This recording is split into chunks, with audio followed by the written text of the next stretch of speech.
Hello hello hello hello hello. एक बार आप सभी स्टूडेंट्स, डियर स्टूडेंट, क्लास को शेयर करें। और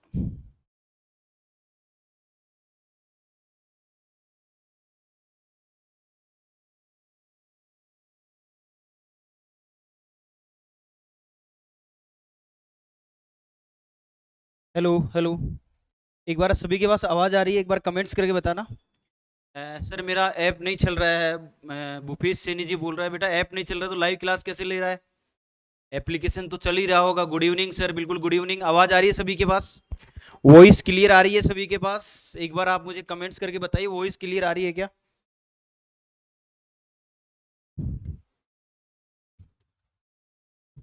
वॉइस क्लियर आ रही है सभी के पास? राहुल सैनी जुड़ चुका है हमारे साथ। एक बार वॉइस क्लियर आ रही है क्या आपके पास?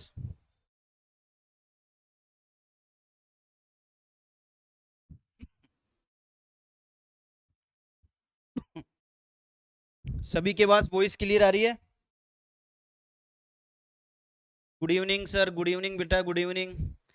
और आवाज आपके पास क्लियर आ रही है? राहुल से नहीं बोल रहा है। यस सर, बिल्कुल यस सर। कोई प्रॉब्लम है तो बता देना आप।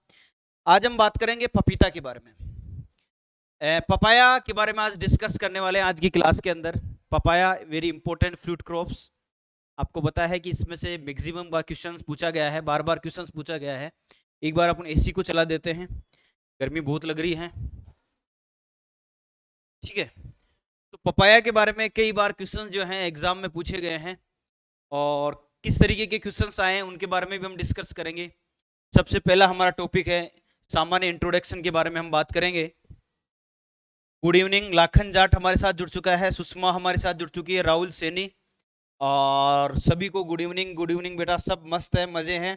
एक बार क्लियर विजुअलिटी आपको दिखाई दे रही है? क्लियर दिखाई दे रहा है आप सभी को? एप्लीकेशन पे क्लियर दिखाई दे रहा है आपको वीडियो? हाँ। तो आज हम बात करने वाले हैं बेटा पपाया के बारे में। केरी का पपाया इसका साइंटिफिक नाम है। केरी का पपाया, केरी केसी फीमेली हैं। और गुणसूत्र जो हैं वो मुख्य रूप से जो हैं 18 इसमें गुणसूत्र होते हैं। और मेक्सिको इसका उत्पत्ति स्थान है। देखो, क्लासिफिकेशन देखते हैं। सबसे पहले इसका वर्गीकरण के बारे में हम बात करें बेटा। वर्गीकरण, सामान्य जानकारी में वर्गीकरण के बारे में हम डिस्कस करेंगे।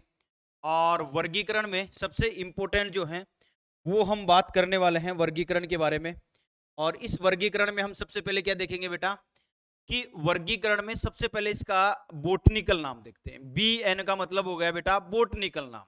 और आप सभी जानते हो, आपको बताने की आवश्यकता नहीं है, केरी का पपाया बिल्कुल सिंपल आपको पता है, लेकिन मुझे बताना तो जरूरी है। केरी का पपाया, इसका क्या नाम है? केरी का पपाया। केरी का पपाया मतलब पपीता। पपाया अपन बोलते हैं इंग्लिश में पपाया, तो केरी का पपाया मतलब पपीता। बिल्कुल सिंपल नाम है। ये कई कम्पिटिटिव एग्जामों में नहीं पूछे जाते हैं केरी का पपाया के बारे में। लेकिन इसके मैनली में बात करूं आपसे, मैनली में आपसे बात करूं कि मुख्य रूप से इसमें जो है फैमिली, आपको पता है इसकी जो फैमिली है, वो जो फैमिली है वो फैमिली कौन सी बेटा? फैमिली जो है मेनली हम बात करें कि सर इसकी जो फैमिली है वो कौन सी है? फैमिली है केरी केसी। कौन सी फैमिली है? केरी केसिस की फैमिली। केरी केसिस की फैमिली है। उसके बाद में इसमें आगे हम बात करेंगे केरी केसी के बाद में इसके में सर इसका उत्पत्ति स्थान, यानी कि गुणसूत्र के बारे में हम बात करें तो मेनली गुणसूत्र जो है, क्रोमोजोम नंबर जो है, क्रोमोजोम नंबर जो इसके हैं मेनली 2n बराबर कितने हैं? 2n बराबर 18 है। क्रोमोजोम नंबर 2n बराबर कितने हैं? 18 है। लेकिन इसके कई बार कॉम्पिटिटिव एग्जाम में पूछा गया है इसके ओरिजिन स्पीसीज, मतलब ओरिजिन उत्पत्ति स्थान के बारे में। उत्पत्ति स्थान के बारे में भी कई कॉम्पिटिटिव एग्जाम में क्वेश्चन पूछा गया है। और यहां पर आपको सभी को पता है बोटनिकल नाम आपको पता है। हाई सर, पंकज जुड़ चुका है और लाखन जुड़ चुका है। प्रधान गुजर, good sir, good sir, good sir. आवाज सभी के पास आ रही है? तो 2n बराबर कितना होता है? 18 होता है। तो इसको अपने जो नोटबुक है बेटा, आप जब भी मेरी कोई क्लास होती है उस लाइव क्लास को आपने नोटबुक के अंदर, किसमें? नोटबुक के अंदर मेनली मेंशन करोगे। मेंशन कौन सी बात करनी है आपको, कि मैं बोलूं कि ये मोस्ट है, ये कई बार कॉम्पिटिटिव एग्जाम में पूछा गया है, तो उसको आपको मेंशन करना है। एक जगह एक आपने डायरी रखो, जैसे मैंने लिख लो पपीता, पपीता के शॉर्ट नोट्स बना लो, छोटे छोटे लाइन टू लाइन। और जहां मैं आपको बताऊं कि क्रोमोजोम नंबर जो हैं वो कई एग्जामों में पूछे गए हैं।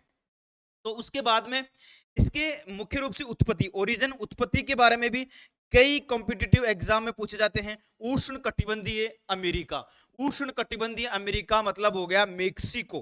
क्या है? मेक्सिको इसका क्या है? उत्पत्ति स्थान है मेक्सिको। मेक्सिको इसका क्या है? ओरिजिन माना जाता है।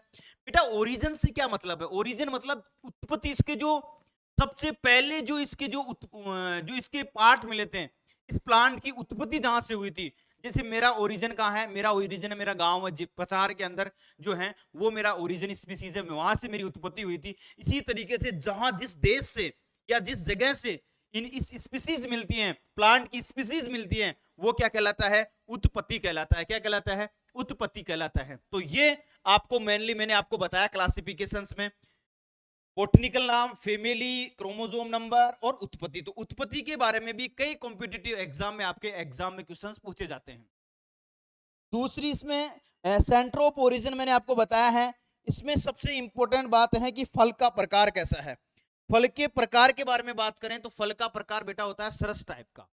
फल का प्रकार कैसा होता है? फल का प्रकार जो होता है, फल का प्रकार होता है बेटा, फल का प्रकार भी आप लिख लेना, वो किस टाइप का होता है? सरस टाइप का होता है। किस? बेरी टाइप का, जिसको हम इंग्लिश में क्या बोलते हैं? बेरी बोलते हैं। इंग्लिश में हम क्या बोलते हैं? बेरी और सरस एक ही बात है। इंग्लिश में हम बेरी लिख देते हैं और हिंदी में अपन क्या लिख देते हैं? सरस लिख देते हैं। तो फल का प्रकार कैसा है बेटा? बेरी प्रकार का, यानी कि सरस टाइप का इसका फल का प्रकार है। उसके बाद में ये जब फल के प्रकार सरस का मतलब होता है, जब क्लासिफिकेशंस ऑफ फ्रूट्स पढ़ते हैं उसमें मैंने बेसिक में और इंट्रोडक्शन ऑफ हॉर्टिकल्चर में मैंने बताया था कि सरस प्रकार का मतलब हो गया कि इस तरीके से जो आपको दिखाई दे रहा है, इसकी जो रूपरेखा बनी हुई है तो बेरी टाइप की बनी हुई है। कैसी बनी हुई है? स्टोन लाइक नहीं है, बेरी टाइप की बनी हुई है। तो ये आपको पता होना चाहिए कि इसके अंदर सीड होते हैं, बाहर दो परत होती है। तो इसे हम क्या कहते हैं? बेरी प्रकार का कहते हैं। क्या कहते हैं? बेरी प्रकार का कहते हैं। इसके बाद में जो जो स्टूडेंट एब्सेंट है उनको भी आप मैसेज करो कि रोज रोज कॉल करते हैं और जब लाइव क्लास होती है तो वो लेते नहीं है। तो ये मेनली आपको पता होना चाहिए। तो दोनों चारों पांचों इंपॉर्टेंट चीजों के बारे में मैंने आपसे बात की है, फैमिली के बारे में बात की है, उत्पत्ति और इन सभी के बारे में मैंने बात की। आई होप कि आपको अच्छे से समझ में आया होगा। आगे हम बात करें, इसमें सबसे इंपॉर्टेंट बात मैं आपको बताने जा रहा हूं। इसमें सबसे इंपॉर्टेंट बात यह है कि इसकी जो मुख्य रूप से जो मैं आपको बात बताने जा रहा हूं वो मुख्य रूप से बात है इसका जो खाने योग्य भाग है। कौन सा योग्य भाग है? इसका जो खाने योग्य भाग है, खाने योग्य भाग के बारे में हम बात करेंगे और वो जो है उसके बारे में हम बात करेंगे। देखिए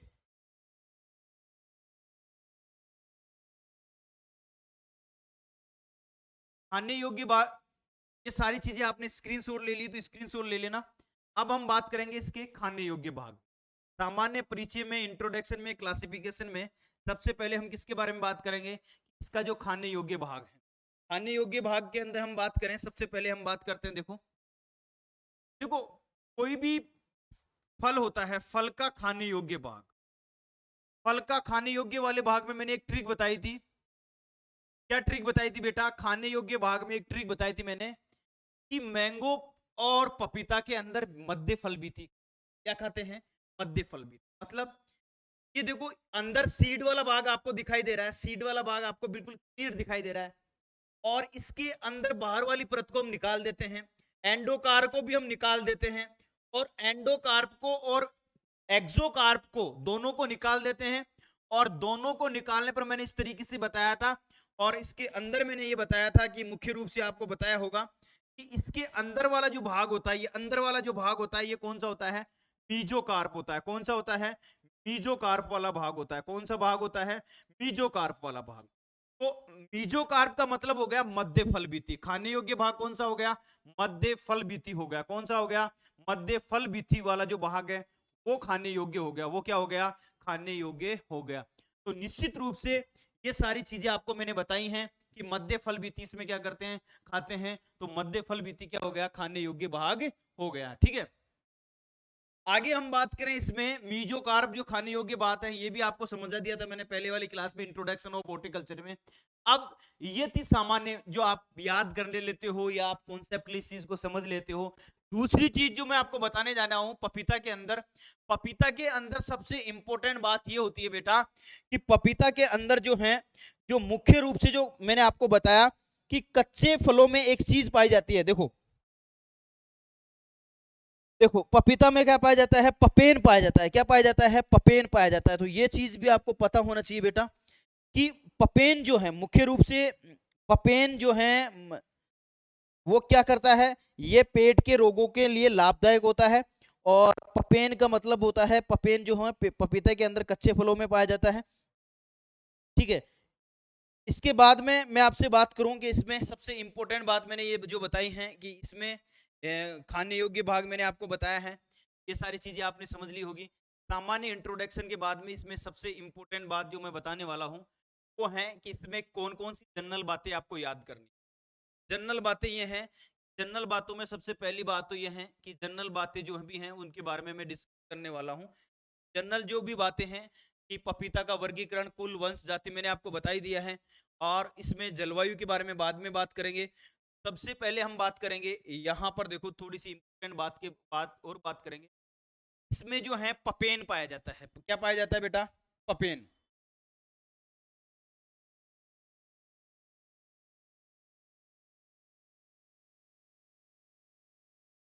इसमें क्या पाया जाता है बेटा, पपेन पाया जाता है।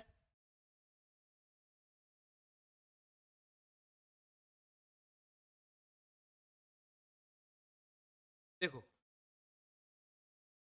कच्चे पपीते के अंदर क्या पाया जाता है, पपीते में क्या पाया जाएगा, पपेन। क्या पाया जाता है, पपेन। यानी कि आपको मैं बात करूं तो पपेन जो होता है वो मुख्य रूप से सर्वाधिक कौन कौन सी, मुख्य रूप से हम बात करें,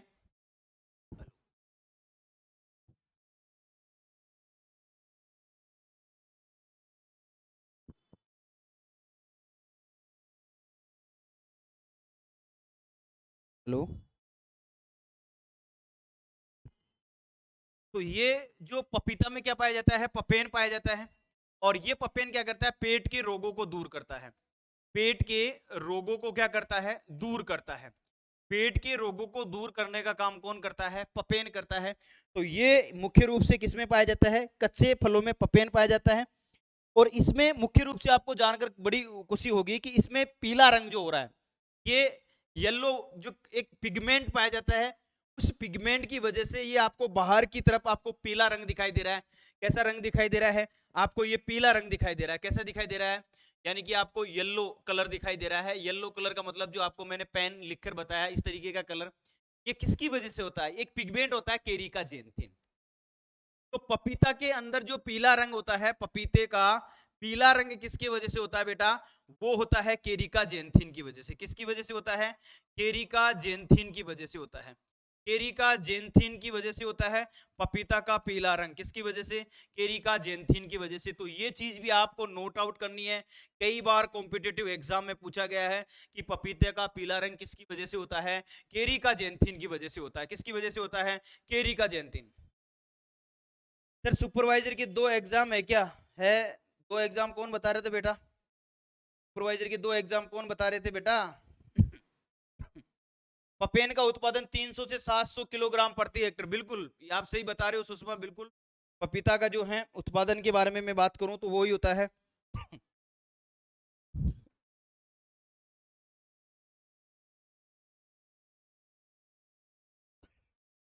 इसके बाद में सबसे इंपॉर्टेंट बात यह है कि इसमें, ठीक है, तो एक चीज आपको ध्यान में रखना होगा कि डायोसियस प्लांट, पपीता में मुख्य रूप से आपको पता है डायोसियस प्लांट, डायोसियस है, डायोसियस जैसे हम आपको पता है एक एकलिंगी, द्विलिंगी बोलते हैं, मोनो का मतलब होता है। अपन जब इंग्लिश में इसके कॉन्सेप्ट को समझते हैं, पपीता में सबसे बड़ी समस्या ये है लिंग अनुपात। लिंग अनुपात में गायनोडायोसिस वेराइटी होती है। तो आपको पहले मैं गायनोडायोसिस के बारे में बताऊंगा। गायनोडायोसिस के बाद में मैं बाप के बारे में बात करूंगा कि सामान्य गायनोडायोसिस के बारे में बात करने के बाद में मैं आपसे बात करूंगा कि गायनोडायोसिस वाला कॉन्सेप्ट आपको क्लियर कराऊंगा, उसके बाद में एक लिंगी वाला और द्विलिंगी वाला मैंने पिछली क्लास में भी बताया था, लेकिन फिर भी मैं आपको बता देता हूं कि पपीता के अंदर मेनली जो है, पपीता जो है मोनोसियस होता है। कैसा होता है? मोनोसियस। मोनोसियस का मतलब होता है बेटा, मोनोसियस को हम इंग्लिश में तो मोनोसियस लिखते हैं, जब इसको हिंदी में कन्वर्ट करते हैं तो मोनोसियस को बोलते हैं द्विलिंगी। क्या बोलते हैं? द्विलिंगी बोलते हैं। क्या बोलते हैं बेटा? द्विलिंगी बोलते हैं। तो ये कौन सा हो गया? मोनोसियस का मतलब ये हो गया द्विलिंगी हो गया। कैसा हो गया? द्विलिंगी हो गया। मतलब मोनोसियस है, और मोनोसियस जो है मुख्य रूप से हम इसको क्या बोलेंगे? द्विलिंगी। और एक होता है डायोसियस। डायोसियस को क्या बोलते हैं? डायोसियस को जो है, डायोसियस को हम लिखते हैं एक लिंगी। अब ये चीज को, कॉन्सेप्ट को क्लियर करने के लिए हम क्या करेंगे? कॉन्सेप्ट को क्लियर करने के लिए हम क्या करेंगे? मैं प्रीवियसली क्लास में लेकर चलूंगा आपको, प्रीवियसली पीपीटी पर लेकर चलूंगा, या प्रीवियसली क्लास के बारे में बताऊंगा। उसके बाद में मैंने बोला कि आपको गायनोडायोसिस वेराइटी है ये, तो सबसे पहले आपको गायनोडायोसिस समझना जरूरी है। आपको मोनोसिस कॉन्सेप्ट समझ में आना चाहिए, आपको डायोसिस कॉन्सेप्ट समझना। मोनोसिस का मतलब हो गया द्विलिंगी। मोनोसिस का मतलब हो गया द्विलिंगी। मतलब मोनोसिस का मतलब, मोनो का मतलब प्लांट तो एक ही है, मोनो का मतलब प्लांट तो एक ही है, लेकिन उस पर जो पुष्प है, नर पुष्प भी हो, नर पुष्प भी हो और मादा पुष्प भी हो। क्या हो? नर पुष्प भी हो और मादा पुष्प भी हो। अब देखो, द्विलिंगी हो गया, दो लिंग हो गए। द्विलिंगी हो गया, दो लिंग, तो द्विलिंगी मतलब इसको इंग्लिश में तो मोनोसिस बोलते हैं, कि मोनो का मतलब एक प्लांट, इसका मतलब दो लिंग, यानी कि मादा भी है नर भी है, सेम एक ही प्लांट में। तो उसे आपको इंग्लिश में ध्यान रखना है, उसे हम कहते हैं मोनोसियस प्लांट। उसे क्या कहते हैं? Monoecious plant. मतलब मादा और नर एक ही प्लांट पर क्या होते हैं? उपस्थित होते हैं। तो ये एक लिंगी होता है। क्या कहलाता है? एक लिंगी होता है। तो इसलिए आपने इसमें सुना होगा कि मादा और नर पौधे के अनुपात जो है, नर मादा कितने रखते हैं? 10, और नर उसके बीच में एक नर लगा देते हैं, कि ये तो एक लिंगी तो है, लेकिन फिर भी नर की आवश्यकता पड़ती है। तो नर की आवश्यकता पड़ती है, लेकिन तो इसमें अनुपात में रखते हैं 10:1। नर, मादा और नर का जो अनुपात रखते हैं, मुख्य रूप से आपको पता है मादा और नर पौधों का जो अनुपात 10:1 रखते हैं। इसमें एक बीच में 10 पौधों के बीच में एक नर लगा देते हैं, और 10 क्या रहती है? मादा, क्योंकि ये एक लिंगी होता है। उसके बाद में डायोसिस कंडीशन कैसी होती है? डायोसिस का मतलब दो अलग अलग प्लांट, एक प्लांट ये और एक प्लांट ये वन प्लांट और ये टू प्लांट। दोनों प्लांट में, एक में नर संरचना है और एक में क्या है? मादा संरचना है।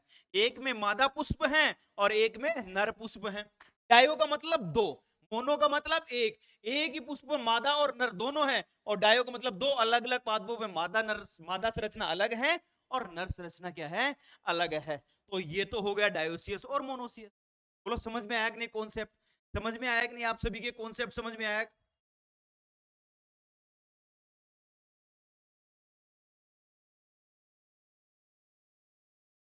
बेटा ये लाइव क्लास से यही होती है, रिकॉर्डेड में कहां से देखोगे बेटा? आप बोल रहे हो सर लाइव क्लास चलाओ, आप बोल रहे हो सर ये क्लास तो हम रिकॉर्डेड में भी देख सकते हैं।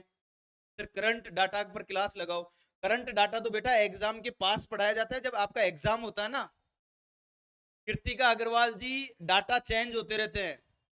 और करंट डाटा जैसे आपकी एग्जाम जो है 2023 में होगी या नवंबर में होगी, उसके 15-20 दिन पहले हॉर्टिकल्चर के और आपके एग्रोनॉमी के और आपकी जो एनिमल हस्बेंड्री के डाटा की जो क्लास होती है वो 10-20 दिन पहले लगती है बेटा।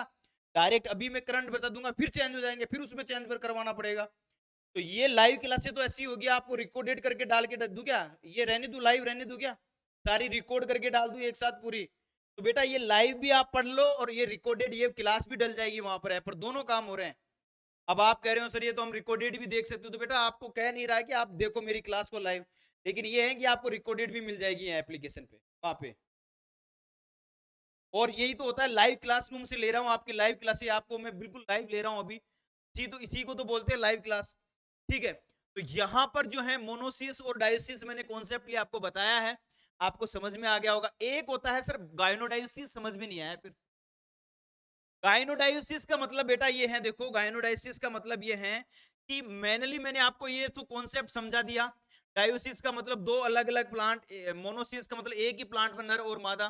लेकिन यहाँ पर गायनोडाइसिस समझ में नहीं आया। तो गायनोडाइसिस समझने के लिए मैं आपको बता देता हूँ बेटा, देखो एक पुष्प है, एक प्लांट है, और इस प्लांट के ऊपर जो मेनली मैं बात करूं, इस प्लांट के ऊपर तो मैं मेनली बात करूं यहां पर, एक तो पुष्प है, एक तो जो पुष्प है, एक ही प्लांट के एक ही पुष्प पर, एक ही प्लांट के एक ही पुष्प पर, ये तो क्या हो गई पुंकेसर। और ये वाला जो है, मुख्य रूप से मैं बात करूं तो आपको रेड कलर से दिखा रहा हूं, ये वाली क्या है प्राग नलिका, मतलब ये क्या आ गया वर्तिकाग्र, ये क्या है वर्तिकाग्र। एक ही प्लांट के एक ही पुष्प पर, एक ही प्लांट के एक ही पुष्प पर नर संरचना, ये क्या है मादा संरचना, और ये क्या है नर संरचना। एक ही प्लांट के एक ही पुष्प पर मादा भी हो और नर भी हो, उसे कहते हैं उभयलिंगी। उसे क्या कहते हैं उभयलिंगी प्लांट कहते हैं, उसे हम क्या कहते हैं उभयलिंगी प्लांट कहते हैं। मींस अगर मोनोसियस में तो क्या होगा, एक नर संरचना एक अलग पुष्प में होगी और मादा अलग पुष्प में होगी। लेकिन उभयलिंगी को बोलते हैं गायनोडायोसियस कंडीशन। क्या बोलते हैं गायनोडायोसियस कंडीशन, इंग्लिश में इसको लिखते हैं गायनोडायोसियस कंडीशन। अब गायनोडायोसियस वैरायटी, गायनोडायोसियस वैरायटी मतलब ऐसी वैरायटी जिनमें, ऐसी वैरायटी जिनके जो सीड बनेंगे, जिनके जो प्लांट बनेंगे, उनके पुष्प में एक ही पुष्प में मादा भी होगा और नर भी होगा, उन्हें उस कंडीशन को हम गायनोडायोसिस कंडीशन बोलते हैं। मोनोसियस कंडीशन में एक ही प्लांट पर नर पुष्प अलग होता है और मादा पुष्प अलग होता है, उसे मोनोसियस कहते हैं। मोनोसियस को हिंदी में बोलते हैं द्विलिंगी, और डायोसियस को हिंदी में बोलते हैं एक लिंगी। डायोसियस में दो डिफरेंट प्लांट में अलग अलग हो, नर अलग हो, अलग और मादा अलग हो। तो ये सारी चीजें मैंने आपको बताई हैं, आई होप कि आपको समझ में आ गया। नहीं सर बेटा बुरा नहीं लगा कीर्तिका, ये डाटा वाली जो क्लास होती है ना बेटा, मैं किसी मेरे प्यारे जितने भी रसगुल्ले हैं उनका कभी किसी का बुरा नहीं मानता। कि हिंदी की क्लास भी बेटा कल से ज्योग्राफी की क्लास स्टार्ट हो जाएगी। कल से मैं टाइम टेबल आपको पूरा 100% वादा करता हूँ, पूरा सेट शेड्यूल में तैयार करके आज मैं आपको एप्लीकेशन पर शो करवा दूंगा।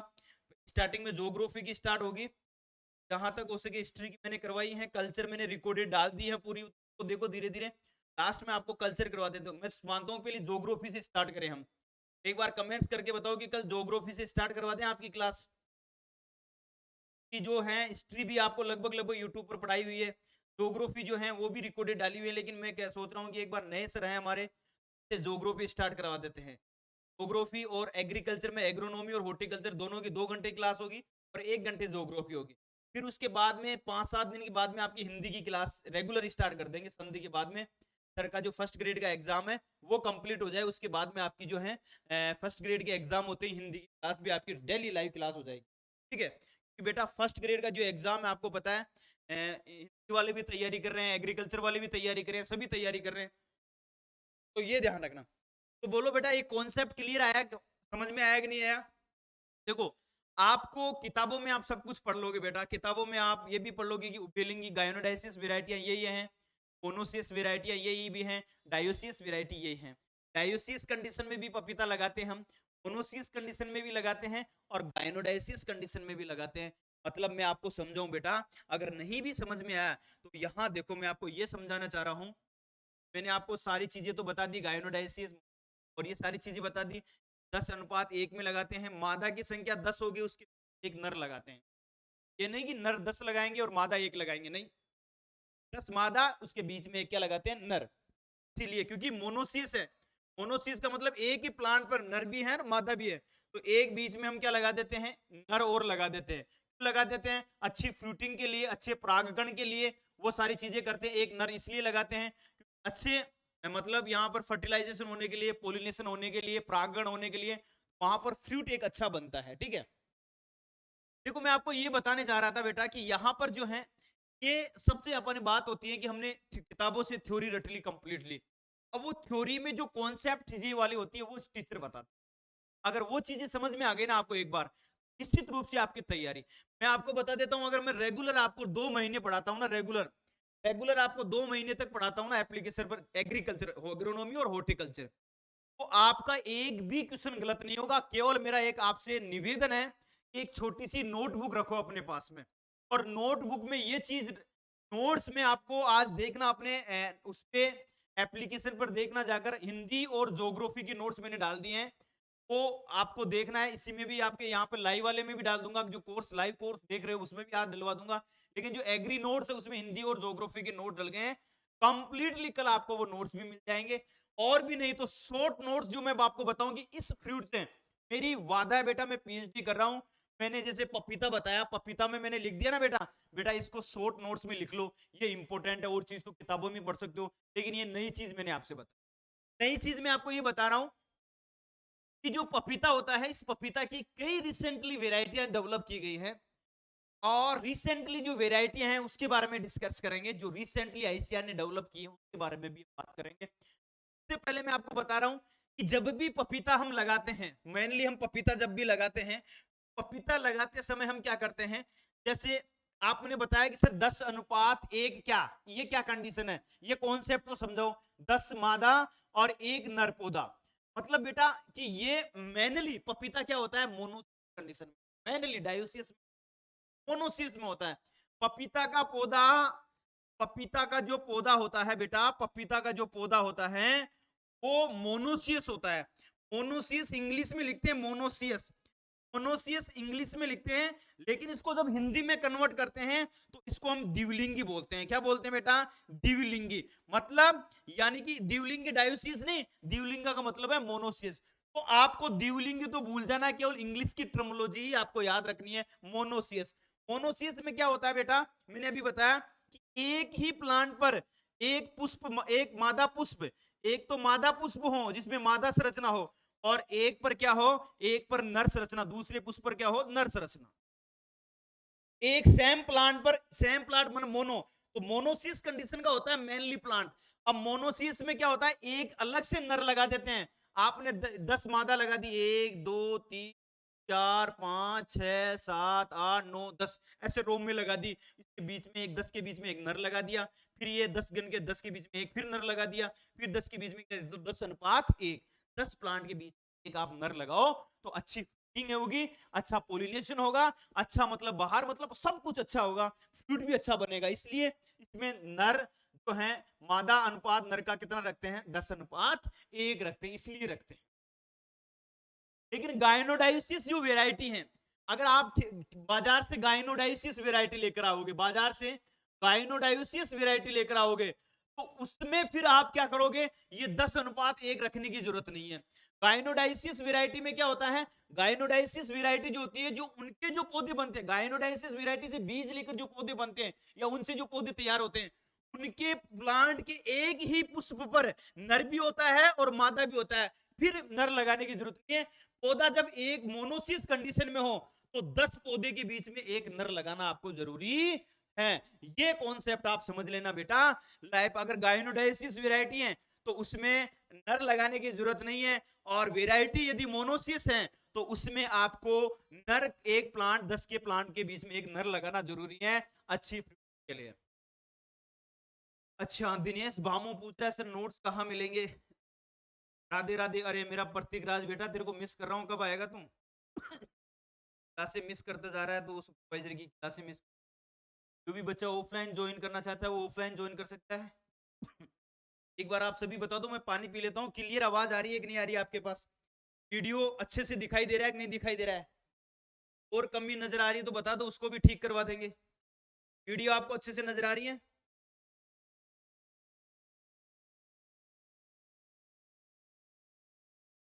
वीडियो अच्छे से नजर आ रही है बेटा। बेटा 4 दिन का वेट और करूँ मैं, 4 दिन और। ये कॉन्सेप्ट मैंने आपको बताया है। उसके बाद में सबसे इंपॉर्टेंट चीज है ये कि पपीता का पीला रंग मैंने आपको बता ही दिया है। और ये मुख्य रूप से इसमें एक चीज याद रखना बेटा, इसमें जो होता है मुख्य रूप से आप जब भी होता है, एक लिंगी है लेकिन इसमें पर परागण होता है। देखो देखो, याद रखना बेटा, ये एक लिंगी प्लांट है, द्विलिंगी प्लांट है। लिंगी के अंदर क्या होता है, एक नर लगा दिया ना आपने बीच, एक नर लगा दिया बीच में, और नर क्या करेगा, मादा पर जाकर परागकण डालेगा। तो ये तो अलग प्लांट हो गया, ये अलग हो गया। जो पोलिनेशन जो होता है पर परागण होता है, कैसा होता है, पर परागण होता है। ध्यान रखें, पर परागण क्यों होता है बेटा, अरे आप तो एक लिंगी बता रहे हो बेटा, इसमें एक लिंगी प्लांट में एक नर लगा रहे हैं ना अलग से, तो वैज्ञानिकों ने कहा कि एक नर लगा रहे हो तो इसमें पर परागण ही माना जाएगा। क्या माना पा जाएगा, पर परागण ही माना जाएगा कि 10 के प्लांट के बीच एक नर लगा रहे हो तो नर के पोलन जाकर मादा के जाकर क्या कर रहे हैं, निषेधित कर रहे हैं। तो क्या होता है बेटा, पर परागण होता है। कौन सा होता है, क्रॉस पोलिनेशन वाली क्रॉप है कौन सी, पपीता। नोट्स बेटा उस पे डल गए, आज डल जाएंगे पूरे, सब कुछ ठीक है गुरुजी, बहुत बहुत धन्यवाद। ठीक है, यहाँ पे मैंने आपको ये सारी चीजें आपको बताई हैं। उसके बाद में इसमें एक चीज इंपॉर्टेंट हो रहा है कि सीड रेट, क्योंकि इसमें जो मुख्य रूप से इसमें प्रवर्धन तो होता नहीं बेटा, प्रवर्धन किसके द्वारा होता है, बीज के द्वारा होता है। जब प्रवर्धन बीज के द्वारा होता है तो ऐसी कंडीशन में सबसे इंपॉर्टेंट जो बात मैं आपको बताने जा रहा हूं वो है आपकी, इसमें देखो मुख्य रूप से आपको प्रवर्धन के बारे में मैं बात करूं तो प्रवर्धन जो है के द्वारा होता है, इसका मतलब सेक्सुअल प्लांट है। पपीता एक ऐसी क्रॉप है जिसमें वेजिटेटिव प्रोपोगेशन नहीं होता है, कायिक प्रवर्धन नहीं होता है। हाँ, कायिक नहीं होता, लेकिन इसमें हम वायरस रहित प्लांट तैयार कर सकते हैं बायोटेक्नोलॉजी द्वारा, यानी कि टिश्यू कल्चर के द्वारा प्लांट एक्स प्लांट लेकर पैट्रिडिक्स में लेकर अपन तैयार करा सकते हैं, मेरिस्टियम कल्चर से द्वारा करा सकते हैं, और वो पपीता जो है बायोटेक्नोलॉजी के माध्यम। तो यहाँ पर सबसे इंपॉर्टेंट बात मैं आपको बताने जा रहा हूँ बेटा, यहाँ पर जो है जो प्रवर्धन है, प्रवर्धन के बारे में हम बात करेंगे। इसमें किसके बारे में, प्रवर्धन के बारे में। तो प्रवर्धन में एयर लेयरिंग तो पॉसिबल, देखो एयर लेयरिंग करने लगे हैं लेकिन इतनी ज्यादा पॉसिबिलिटी नहीं बनती एयर लेयरिंग में। देखो यहाँ पर जो दो इस तरीके से एयर लेयरिंग का प्लान चल रहा है, लेकिन इसमें सक्सेसफुल नहीं हो रहा है एयर लेयरिंग। एयर लेयरिंग वहां तक हो सके तो 50% सक्सेसफुल हुआ है, इस तरीके से हुआ है। देखो यहाँ पर एक बीच में बड़ा सा बांस लगा दिया, बांस लगाकर यहाँ पर जो ऊपर वाले जो है उनमें जो है क्या कर दिया है, इस तरीके से नीचे की तरफ इस तरीके से करके एयर लेयरिंग करने का इसमें अथक प्रयास किया जा रहा है, लेकिन वो सक्सेस है या नहीं है।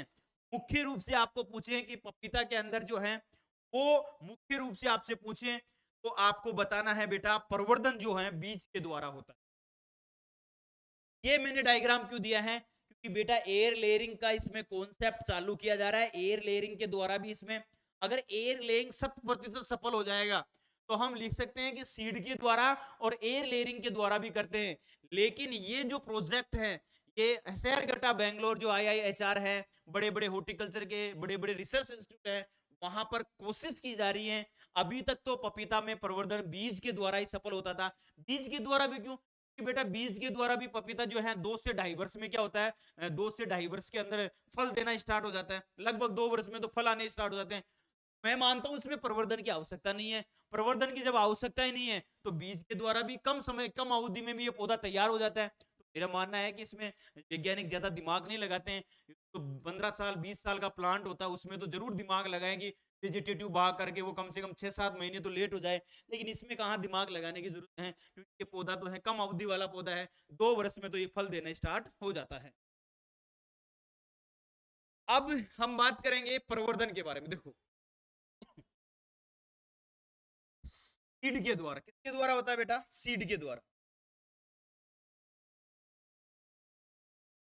बीज के द्वारा होता है। किसके द्वारा होता है, बीज, मतलब का निर्माण किसके द्वारा होता है, का निर्माण किससे होता है, ओवरी के द्वारा। ये क्या है, सेक्सुअल प्लांट प्रोपोगेशन में मैंने अच्छे से बता दिया, ये क्या है, सेक्सुअल प्लांट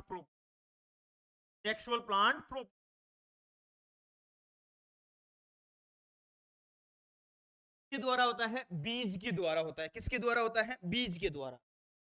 तो ये आपको पता होना चाहिए।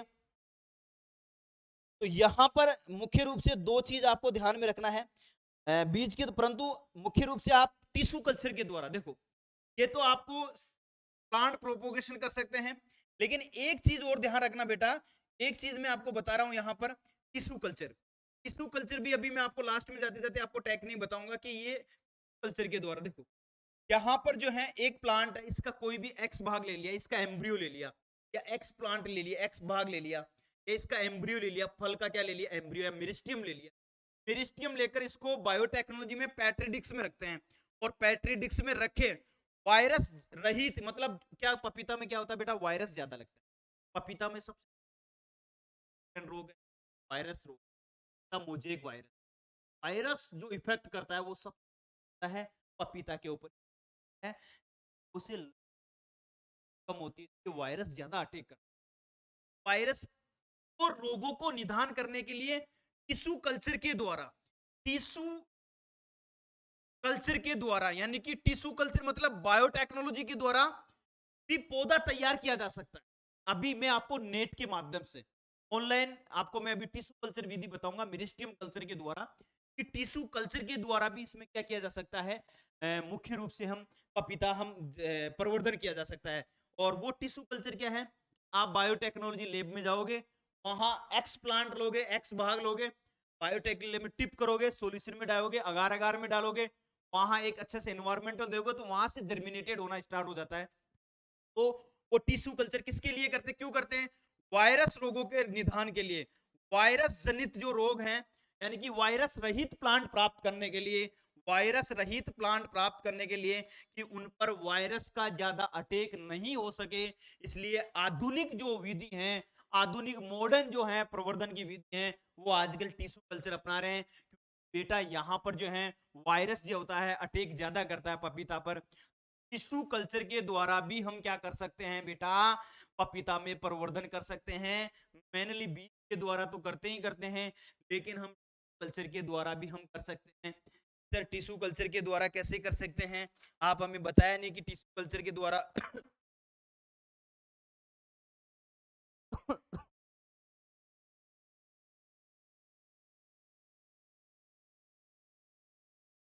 ठीक है, अब मैं आपको कि ये मैंने आपको बताया है कि टिश्यू कल्चर के द्वारा भी हम प्रोपोगेशन करते हैं, और पपीता में प्रवर्धन की सबसे अच्छी विधि है बीज के द्वारा।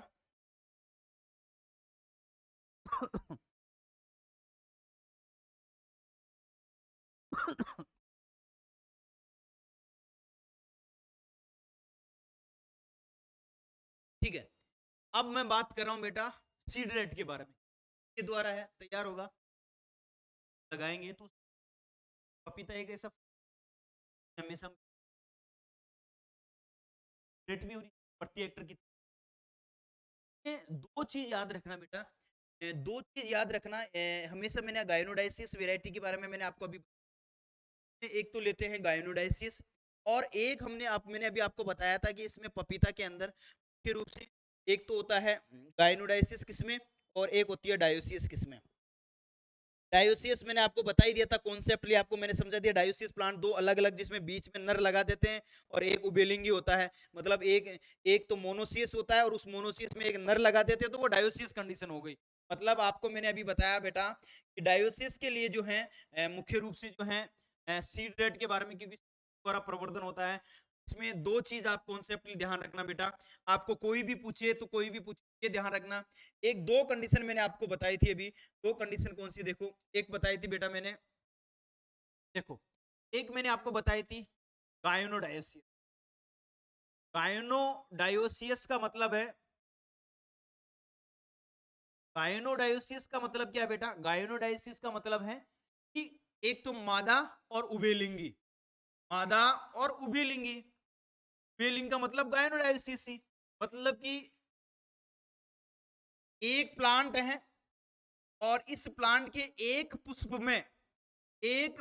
में नर भी हैं और क्या है मादा भी हैं, लेकिन जो दूसरा पुष्प लगा हुआ है, जो दूसरा पुष्प लगा हुआ है, पुष्प की बारे में बात करें तो ये जो दूसरा पुष्प में है, इसमें केवल और केवल मादा ही है, क्या है, मादा ही है। अब देखो मादा भी है और नर भी है, और एक ही पुष्प में मादा भी है, तो ये तो हो गई उभयलिंगी। उभयलिंगी मतलब गायनोडायसिस का मतलब, उभयलिंगी का मतलब गायनोडायसिस, गायनोडायसिस का मतलब नर और मादा एक ही पुष्प में, ये एक ही पुष्प है, और जो दूसरा पुष्प है उसमें केवल मादा ही है, क्या है, केवल मादा ही है। ऐसी कंडीशन को हम गायनोडायसिस कहते हैं बेटा, क्या कहते हैं, गायनोडायसिस। एक पुष्प में मादा संरचना हो और एक में नर भी हो और मादा भी हो। जब ऐसी सिचुएशन बनती है किसी प्लांट के किसी में, तो हम गायनोडायोसिस बेटा क्या कहते हैं, गायनोडायोसिस। अब गायनोडायोसिस के लिए सीड रेट रखते हैं हम लगभग लगभग, आपको पता है कि गायनोडायोसिस के लिए जो सीड रेट रखते हैं वो 250 से 300 ग्राम बीज प्रति हेक्टर रखते हैं। और 250 मतलब 250 से 300, याद रखना 250 से 300 ग्राम ग्राम प्रति हेक्टर जो है, एक हेक्टर के अंदर लगभग 2.5 बीघा जमीन होती है, तो 250 से 300 ग्राम प्रति हेक्टर किस में रखते हैं, गायनोडायोसिस में। अब एक होता है डायोसिस वेराइटी, आजकल क्या हो रही है बेटा, डायोसिस वेराइटी तैयार हो रही है।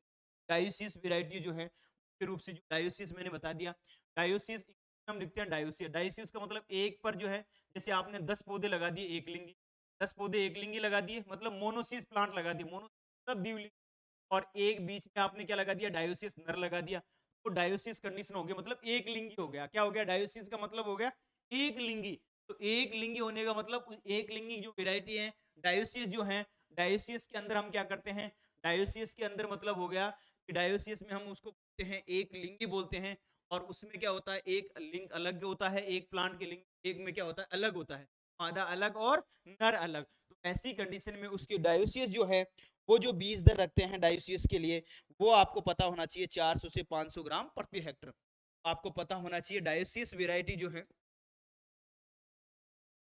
डायोसिस वेराइटी जो है के लिए जो सीड रेट है वो कितना रखते हैं, 400 से 500, 450 भी लिखा हुआ है कई किताबों में, ग्राम प्रति हेक्टर। ग्राम प्रति हेक्टर क्या है बेटा, ग्राम प्रति हेक्टर। तो ये मैंने आपको बता दिया है प्रवर्धन के बारे में। और पपीता में मुख्य रूप से अपन पौध तैयार करने के लिए 250 से 300 ग्राम बीज ही प्राप्त होते हैं, लेकिन मुख्य रूप से आजकल केवल मादा और उबिलिंग यानी गायनोडायसिस वेराइटियां तैयार हो गई हैं। तो इन किस्मों को एक गड्ढे में एक ही पौधा लगाना चाहिए। देखो गायनोडायसिस,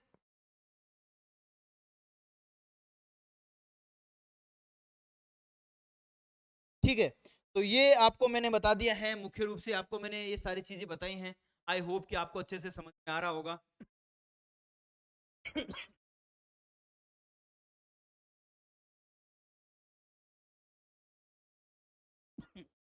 कृतिका अग्रवाल बोल रही है मार्केट में बिना सीड के ही पपाया मिलता है, बिना सीड के पपाया मिलता है, का प्रोपोगेशन कैसे होता है बेटा, वो नर्सरी तैयार करते हैं बेटा, नर्सरी तैयार करके प्लांट तैयार करते हैं बेटा। जो आप नर्सरी से प्लांट लेके आते हो ना बेटा, कभी भी देखना नर्सरी में जाना, जो पोट होते हैं छोटे छोटे, बीज के द्वारा पौधा तैयार करते हैं।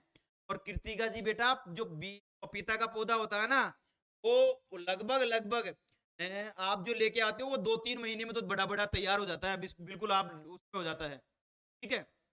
जो पपीता का पौधा होता है ना बेटा, वो पपीता का पौधा प्रोपोगेशन के द्वारा बिल्कुल भी जल्दी ही आ रही है बेटा, कोई दिक्कत नहीं है। केवल आपको एक चीज ध्यान रखना है बेटा, मेरी क्लास में कॉन्सेप्ट क्लियर करने हैं, शानदार शानदार तरीके से कॉन्सेप्ट। और ये दिमाग में लगन लगा लो बेटा कि अब की बार सरकारी दामाद बनना है। देखो बेटा, मुझे स्टूडियो सेट करने में 15 दिन लगे, और सरकारी दामाद बनने में आपकी पूरी मदद करूंगा मैं। लेकिन ये दिमाग में रखना बेटा, ध्यान रखना बेटा, अगर पूरे कॉन्सेप्ट आपके क्लियर हो गए तो नेगेटिव मार्किंग का आप शिकार नहीं होगे।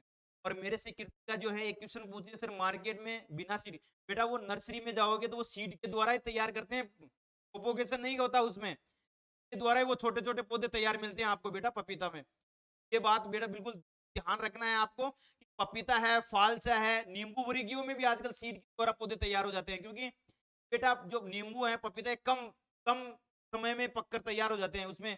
जैसे आप कहते हो पूरक पौधों के रूप में पपीता ही तो काम में लेते हैं बेटा, कोई भी हम बाग लगाते हैं उसमें, क्योंकि वो कम समय अवधि का होता है, और कम समय अवधि का होने की वजह से वो जल्दी फ्रूटिंग करने लग जाता है। तो आम लगने से पहले पहले पपीता लग जाएगा, तो उसको तोड़कर मार्केट में बेचते हैं। तो 6 पौधों के बीच में एक पूरक पौधा पपीता, इसीलिए कि इनकम आना स्टार्ट हो जाए किसान को, ठीक है। तो इस तरीके से मैंने आपको बताया है, तो ये आपको स्पष्टली समझ में आ गया होगा। मैं आपको एक चीज और बताना हूं कि आपको प्लांटिंग सिस्टम जो है, प्लांटिंग सिस्टम में मुख्य रूप से आपको ध्यान रखना चाहिए कि पौधे लगाने की क्या विधि है। पौधे लगाने की विधि मैं आपको बता रहा हूं, ये आप नोट आउट कर लेना बेटा। ये बिल्कुल ही आपको मोस्ट है, एग्जाम में पूछा जाता है, तो अपनी डायरी के अंदर मेंशन करना है डायोसियस क्या है, मोनोसियस क्या है, गायनोडायोसियस क्या है। ये कॉन्सेप्ट जब समझ में आ जाएगा तो आपको सारी चीजें आ जाएगी। लास्ट में जाते जाते ये कॉन्सेप्ट आपको मैं एक मेरी पीपीटी के माध्यम से लेके जाऊंगा, ताकि जो आपको कॉन्सेप्टली समझ में आनी चाहिए, प्रैक्टिकल व्यूज वो हमेशा आपके दिमाग में लाइव। अब इसमें अगर आपको कोई कहे कि पपीता का बाग लगाने के लिए क्या क्या करना चाहिए, तो एक अलग से चीज बताता हूं जो हर कोई टीचर नहीं बता। क्या बताने जा रहा हूं, देखो। सबसे पहली बात आप ध्यान रखना बेटा, कई कॉम्पिटिटिव एग्जाम में सारे रसगुल्ले गलत करके आते हैं, और वो गलत क्यों करके आते हैं, देखो याद रखना। अगर आप पपीता का बाग ला, तो प्लांटिंग पौध लगाने का जो मेथड है मैं बता देता हूं कैसे पौध लगाते हैं। अगर आप घर पर भी पपीता का बाग लगाना चाहते हो तो लगा सकते हो बेटा, अपना क्लाइमेट सुटेबल है, ट्रॉपिकल और सब ट्रॉपिकल में हम लगा सकते हैं, कोई दिक्कत नहीं है। तो जलवायु है, उष्ण जलवायु का पौधा है। देखो सबसे पहले तो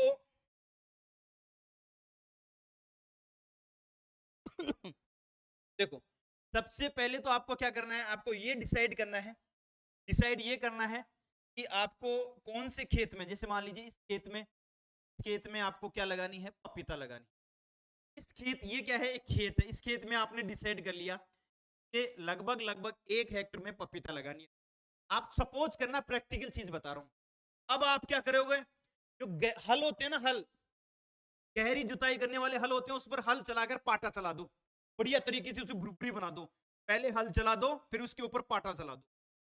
लगभग गर्मियों के दिनों में, गहरी समर प्लॉइंग जिसको बोलते हैं, गहरी जुताई, गर्मी के दिनों में, गर्मियों के दिनों गर्मियों के दिनों में, क्योंकि हम इसको पपीता को क्या है, बारिश के समय, अब गर्मी कब आती है, जून जुलाई में, सबसे ज्यादा मई जून जुलाई में तो गर्मी होती है। तो मई के अंदर गहरी समर प्लॉइंग कर देंगे, और 15-20 दिन के लिए पूरे खेत को खाली छोड़ देंगे।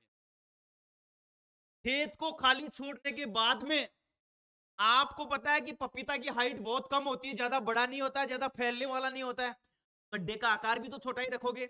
अब गड्ढे का आकार क्या सिर्फ फैलने वाला है क्या, बड़ा पौधा क्या, बिल्कुल बड़ा नहीं होता है, बिल्कुल कम साइज का होता है। तो वहां इसके लिए मुख्य रूप से आपको क्या करना पड़ेगा, देसी हल से पाटा चलाकर भूमि को बिल्कुल समतल कर देना है, भुरभुरी बना देना है। भुरभुरी बना दिया तो जून के अंतिम महीने में, मतलब लगभग 20 से 28 जून के बीच में, आप इसमें गड्ढे खोदना स्टार्ट हो जाओ। गड्ढे खोद दो बड़े बड़े, यानी कि, और गड्ढे का आकार रखना है 45x45x45, ये रखना, क्योंकि इसकी हाइट होती है ना बेटा, बहुत छोटी होती है, इसलिए बड़ा 1 मीटर का गड्ढा रखने की जरूरत नहीं है। 75 सेंटीमीटर 45 सेंटीमीटर का गड्ढा रखना है आपको, रखना है 45 सेंटीमीटर का आपको गड्ढे का आकार रखना है। और जो मुख्य रूप से, ठीक है, अब ये गड्ढे का आकार आपने रख लिया, तो आपको ये ध्यान में रखना है बेटा, ये जो आपने गड्ढा बना लिया है, ये जो गड्ढा आपने बनाया है, ये गड्ढा आपने बना लिया 45 का, ये गड्ढा बना लिया, और इसकी जो है लंबाई चौड़ाई और ऊंचाई कितनी है, 45 सेंटीमीटर, 45 सेंटीमीटर। अब ये दूसरा गड्ढा बनाओगे ना, इसकी दूरी होनी चाहिए 2 मीटर। 2 मीटर की दूरी के बाद में दूसरा गड्ढा बनाओगे आप। 2 मीटर की दूरी के बाद में वही गड्ढे का आकार कितना रखोगे, 45x45 सेंटीमीटर। फिर 2 मीटर के बाद में फिर 45x45 सेंटीमीटर का आप क्या बनाओगे, गड्ढा बनाओगे, मीटर की दूरी। उसके बाद में गड्ढे बनाने के बाद में प्रत्येक गड्ढे में 200 ग्राम सुपर फास्फेट हर गड्ढे में। अब इसको क्या करना है, ट्रीटमेंट करना है, उर्वरा शक्ति को बढ़ाना है, जिससे अपना पौधा अच्छे से लगे। तो नर्सरी से प्लांट लगाएंगे ना लाकर, वो मजबूत हो, और उसमें आते ही ऐसी भोजन सामग्री आपने डाल रखी है गड्ढे में, आते ही लगते हैं 10 दिन के बाद में तो फटाफट बढ़ने की क्या करना स्टार्ट करते हैं।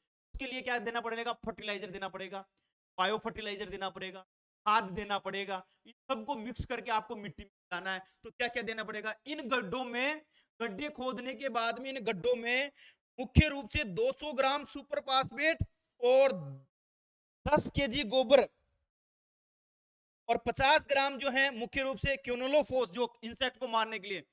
इसमें क्या है, एक तो एक गड्ढे में 10 केजी तो क्या मिलाओगे आप, FIM, एक गड्ढे प्रति गड्ढे में। और सुपर फास्फेट लिया ना मार्केट से 200 ग्राम, तो इतना सा लेना है सुपर फास्फेट, 200 ग्राम, 200 ग्राम बहुत कम होता है, तो 200 ग्राम आपको क्या मिलाना है, सुपर फास्फेट। क्या मिलाना है, सुपर फास्फेट।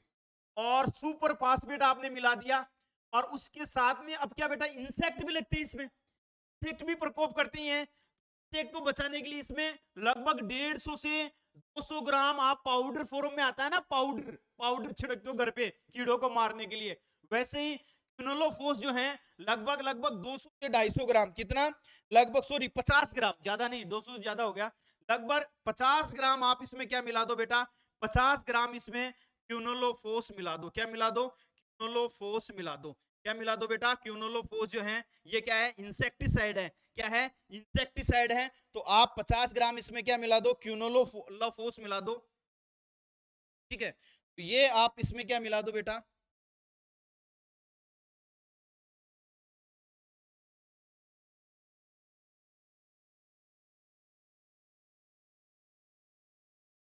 कितने ग्राम मिलाना है, 50 ग्राम।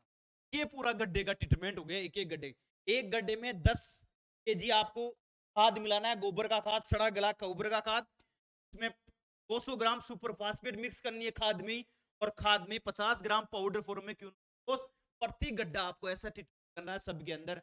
और लगभग लगभग उसको करने के बाद में आपको क्या करना है, इसको लगभग 15 से 20 दिन तक इसको ऐसे के ऐसे खुला रखना है। उसके बाद में इसमें 10-12 दिन के बाद में लगभग जुलाई 10 लगभग 10 जुलाई के आसपास आप इसमें क्या कर दो, पौधरोपण कर दो। और जुलाई में जैसे ही बारिश का मौसम आपको दिख रहा है, उससे पहले इसमें पौध लगा दो, और उसके ऊपर बारिश हो जाएगी तो ये पौधा क्या करेगा, अच्छे से क्या करेगा, ग्रोथ करेगा। क्या करेगा, ग्रोथ करेगा। इस तरीके से इसका प्लांटिंग सिस्टम मेथड मैंने आपको बताया, इस तरीके से ये क्या करेगा, बिल्कुल ग्रोथ करेगा बेटा। क्या करेगा, ग्रोथ करेगा। तो ये मैंने आपको बताया।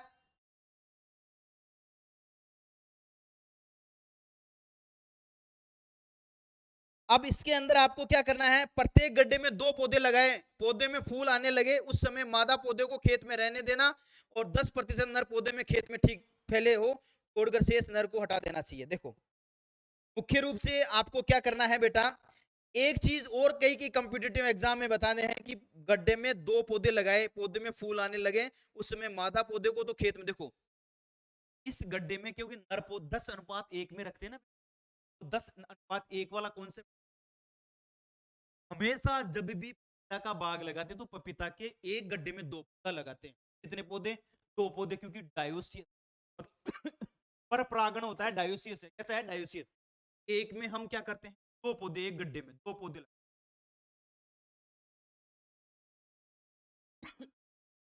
अब ठीक है, 2 पौधे लगा दिए। जब फूल आने लग जाएं, याद रखना बेटा, बहुत अच्छी बात बता रहा हूं, 2 पौधे बड़े हो गए, साथ में 2 पौधे बड़े हो गए, और लगभग 1.5 साल बाद में इसमें फूल आने स्टार्ट हो जाते हैं। 1 साल 1.5 हाइब्रिड वेराइटी, तो 1.5 फूल आने लग जाए, और फूल आने लग जाते हैं, तो फूल जब आने लग जाए, आपको याद रखना, फूल जब आने लग जाए तो ये 2 पौधे, उनमें से नर को हटा देना है, और नर को कितना % रखना है, केवल 10% नर रखने हैं। 10 प्लांट के बीच में एक नर, 10 मादा के बीच में एक नर रखना है, मतलब 10% ही आपको नर जो है वो रखने हैं, और सभी नर के पौधों को हटा दो फूल आने के बाद। और मादा मादा पुष्प बजाएंगे तो मादा 1 2 3 4 5 10 के बीच में एक बच जाएगा नर, 10 के बीच में क्या बच जाएगा, एज। एक एवरेज बता रहा हूं, तो एक बच गया, और 10 क्या बच गई, मादा बच गई। तो 2 पौधे लगते हैं, एक तो मादा पुष्प वाला, एक नर पुष्प वाला, 2 पौधे लगा दे। जब फूल आने की स्थिति में, फूल आना स्टार्ट हो जाते हैं, उस समय फूल आने स्टार्ट होने से पहले आपको ये चीज ध्यान रखनी है कि आपको पता होना चाहिए कि पौधे में फूल आने लगे उस समय मादा पौधे को खेत में रहने देना चाहिए, और 10% नर पौधे ही खेत में ठीक तरह से फैले हो, 10% नर पौधे ही आपको खेत में रहने देने, और सबको हटा देना है। यानी कि बेटा मैं आपको ये बता रहा हूं, बेटा ध्यान से सुनना, आपको कॉन्सेप्टली क्लियर करना है। मैं आपको ये बता रहा हूं कि आपने जो गड्ढा खोद कर लगाया उस गड्ढे में 2 पौधे लगाते हैं हमेशा पपीते के। कितने पौधे? 2 पौधे। एक तो मादा होता है और एक नर होता है, और एक मादा होता है और एक नर, इसीलिए तो उसको डायोसियस वेराइटी क्या कहते हैं? उसको क्या कहते हैं? Dioecious variety. Dioecious, dioecious variety में 2 बीज होते हैं, उसमें 2 बीज लगाते हैं, 2 लगाते हैं, तो उसमें 2 लगाते हैं। तो मतलब कि आपको ये जानकर बड़ी खुशी होगी बेटा, यहाँ पर जो है मुख्य रूप से आपको क्या करना है, तो आपने 2 पौधे लगाए गड्ढे में, जैसे मादा को रहने देना है। किसको रहने देना है? मादा को। और ये जो नर हैं, ये नर जो है 10 के बीच एक ही होना चाहिए। बस ये कितने परसेंट होने चाहिए? नर कितने परसेंट होने चाहिए? 10%। और मादा को गड्ढे में रहना देना चाहिए केवल, और जो पूरे हैं उनको हटा देना चाहिए। जो नर पूरे पौधे होते हैं, पूरे जो एक एक में 2-2 पौधे लगे हैं, नर को केवल 10% रखना है और मादा को केवल जितने लगाए उतने मादा रखने हैं, नर को केवल 10% रखना। मतलब 10 पौधों के बीच में 10 मादा के पौधों के बीच में, ये चीज आप ध्यान रखना है। इसी तरीके से कई स्टूडेंटों को ये सारी चीजें समझ में नहीं आ रही थी, तो एक बार समझ में आया कि नहीं आया, मुझे एक बार आप कमेंट्स बॉक्स में कमेंट्स करके बताओ कि ये चीज समझ में आई कि नहीं आई। ये चीज कोई भी टीचर आपको नहीं बताएगा, चाहे हॉर्टिकल्चर का कितना भी ज्ञाता हो, बच्चे को फुट क्रॉप रटाने की कोशिश करता है कि रट लो बेटा रट लो। कब तक रटाओगे उसको? सीखने दो। वो उसने 11th-12th में भी कुछ सीखा नहीं है, कॉलेज में भी कुछ सीखा नहीं है, एमएससी के लिए कुछ सीखा नहीं है। कब बेटा? लर्निंग फेज जो होती है ना, अगर आप कुछ सीख के बनोगे ना, सबसे निखार आएगा अपने। आप कहीं पे भी नौकरी कर सकते हो, आप कहीं पे भी कमा सकते हो अगर आपने अच्छे से सीखा हुआ चीजें। आप पढ़ा किसी बच्चों को पढ़ाकर भी आप लाखों रुपए कमा सकते हो। यदि आपको नॉलेज उस आपको उस चीज का नॉलेज है तो कहीं पे भी आप कमा सकते हो। आप बेरोजगार नहीं हो, ये दिमाग में छोड़ लेना। और आपने रटी चीजें हैं, रटी हुई हैं, प्रैक्टिकल नॉलेज नहीं है, तो आप निश्चित रूप से बेरोजगार हो। तो एक बार कमेंट्स करके बताओ सबको समझ में आया कि नहीं आया?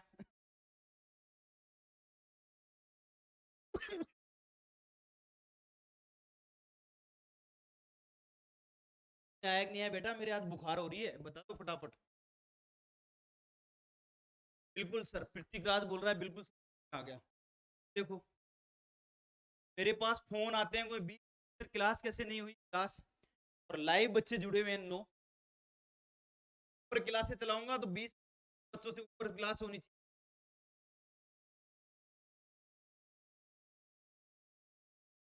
चलो पोस्ट जो है उसको सही कर लेना, वो कट गया एक से ठीक।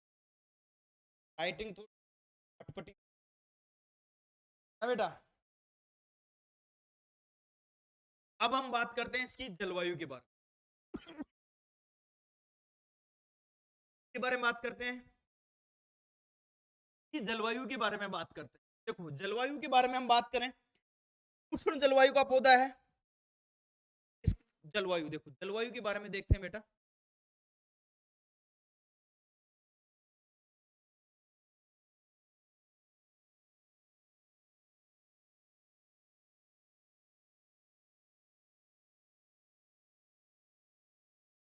जलवायु का, जलवायु मैंने आपको बताई दी है, गर्मी ना सर्दी, ट्रॉपिकल सब ट्रॉपिकल। और सबसे इंपॉर्टेंट बात है, लिख लेना, पाला सहन नहीं कर पाता ये। पाला जो है वो हानिकारक होता है। पाला पपीता का पौधा जो है पाले को कभी भी सहन नहीं करता। पाले की पाला इसके मतलब ज्यादा सर्दी, ज्यादा कोल्ड टेम्परेचर, ज्यादा है तो पाला दिसंबर पाला पड़ता है। और जो है नेट सी होती है की व्हाइट कलर की, वो ढक देते हैं। पाला सहन नहीं करता है, पाला इनके ऊपर जम जाता है, इसके पाला को सहन कर पाएगा। जलवायु का पौधा है और इसके लिए मुख्य रूप से वो खुले धूप वाले क्षेत्र में, पानी की जो है खुला धूप वाला क्षेत्र आए आराम से, पानी की सुविधा हो आराम से, तो वहां जहां पानी की सुविधा हो और धूप वाला हो वहां पर उगाया जा सकता है। औसत टेम्परेचर जो है, इसका औसत टेम्परेचर जो है 22 से 26 डिग्री सेंटीग्रेड। एनसीईआरटी में लिखा है औसत टेम्परेचर इसकी ग्रोथ के लिए 22 से 26 सेंटीग्रेड टेम्परेचर, ये भी लिख लेना बेटा। औसत टेम्परेचर है, एनसीईआरटी की बुक लिखा हुआ है, ये दिन का टेम्परेचर है कि 22 से 26 सेंटीग्रेड टेम्परेचर ये सबसे अच्छा ग्रोथ के लिए सबसे अच्छा टेम्परेचर होता है। जो एवरेज टेम्परेचर होता है, कौन सा होता है? एवरेज टेम्परेचर होता है। उसके साथ साथ ही इसमें ध्यान रखना, रात का टेम्परेचर जो है वो यदि कम भी हो जाए, इसका आधा भी हो जाए, लगभग आधा मतलब लगभग 12 से 14 सेंटीग्रेड के आसपास टेम्परेचर जो है वो सुटेबल रहता है किसके लिए? रात के लिए। मतलब इसका आधे आधे के आसपास ही है, वो टेम्परेचर जो है वो रात के लिए सुटेबल है। वर्दी पर प्रतिकूल प्रभाव पड़ता है, और भी इससे कम 12 से 14 सेंटीग्रेड से कम टेम्परेचर हुआ रात का, और दिन का टेम्परेचर 22 सेंटीग्रेड से कम हुआ, इसकी ग्रोथ पर अनुकूल प्रभाव पड़ता है। ध्यान रखना, बहुत गलत इफेक्ट पड़ता है, मतलब ग्रोथ में टाइम लगता है। और ये जो सुटेबल टेम्परेचर होगा उस पर शानदार तरीके से क्या ग्रोथ करेगा, क्या करेगा? ग्रोथ करेगा। तो ये आपको ध्यान में रखना चाहिए। उसके बाद में इसके लिए जल निकास वाली दोमट मिट्टी पपीते के लिए खेती के लिए उपयुक्त मानी जाती है, और भूमि की गहराई 75 सेंटीमीटर होनी चाहिए। तो अच्छी जल निकास वाली, अच्छी जल निकास वाली दोमट मृदा होनी चाहिए। मृदा होनी चाहिए बेटा, दोमट मृदा होनी चाहिए, ना सारी होना चाहिए ना अम्लीय होना चाहिए, ना सारी प्रकृति ना अम्लीय। मतलब लगभग हम बात करें 5 से 6.5 के बीच एच होना चाहिए। एच मान जो है भूमि का 5 से 6.5 भी होना चाहिए। अच्छी जल निकास वाली दोमट मृदा होनी चाहिए। इस तरीके से आज की क्लास है वो कंप्लीट हो चुकी है। कल से आपकी 1 घंटा एग्रोनॉमी भी होगी। कल का टॉपिक लिख लो अपनी डायरी में, कल का टॉपिक है ड्राई फार्मिंग। मेट्रोलॉजी मैंने पढ़ा दी है कंप्लीट लाइव क्लास के द्वारा। अब जो तो डिफिकल्ट टॉपिक है एग्रोनॉमी का, तो हर कोई कर नहीं सकता ड्राई फार्मिंग, शुष्क खेती। खेती में से हर कॉम्पिटिटिव एग्रीकल्चर के हर कॉम्पिटिटिव में एग्जाम में क्वेश्चन आता है। हर कॉम्पिटिटिव एग्जाम में क्वेश्चन आता है बेटा, ठीक है? तो और कल जो है पपीता चल ही रहा है, ये कंप्लीट हो जाएगा, उसके बाद में अगला फ्रूट लेंगे बेटा। पोमोलॉजी भी बहुत बड़ी है, पोमोलॉजी भी टॉपिक बाय टॉपिक आपको कंप्लीट कराऊंगा। पूरे फ्रूट कराने के बाद में जनरल हॉर्टिकल्चर और बच गई, अभी तो और बच गए, टोटल कराऊंगा आपको यहाँ पर आपको हॉर्टिकल्चर। हॉर्टिकल्चर में तो एक भी क्वेश्चन आपका गलत नहीं होगा। कारण से राम राम से हिम्मत कोहली जुड़ा हुआ है। बहुत बहुत धन्यवाद बेटा। क्लास आपको कैसी? एग्रोनॉमी में ही लूंगा बेटा अभी तो स्टार्टिंग में। बताएं क्या प्रतीक? प्रतीक जी दूसरा टीचर बुलाए, मेरे से अच्छा तो एक्सप्लेनेशन है कोई कर ही नहीं सकता, नहीं सकता। मैं आपको विद डायग्राम के माध्यम से बहुत शानदार समझाऊंगा, और कोई दूसरा टीचर आएगा तो वो सोचेगा दूसरी है, लगा दो ऐसे ही फटाफट पढ़ा के भग जाओ यहाँ से।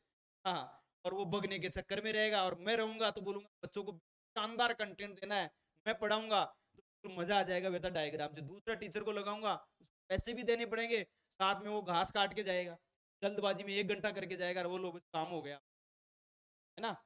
शायद मैं ही पढ़ा लूं। ठीक है बेटा, क्लास आप सभी को अच्छी लगी? ये आपको वहां पर रिकॉर्डेड भी मिल जाएगी बेटा। बिल्कुल सर, बिल्कुल। बहुत बहुत धन्यवाद आप सभी। आप सभी कि अब डेली आपकी लाइव क्लास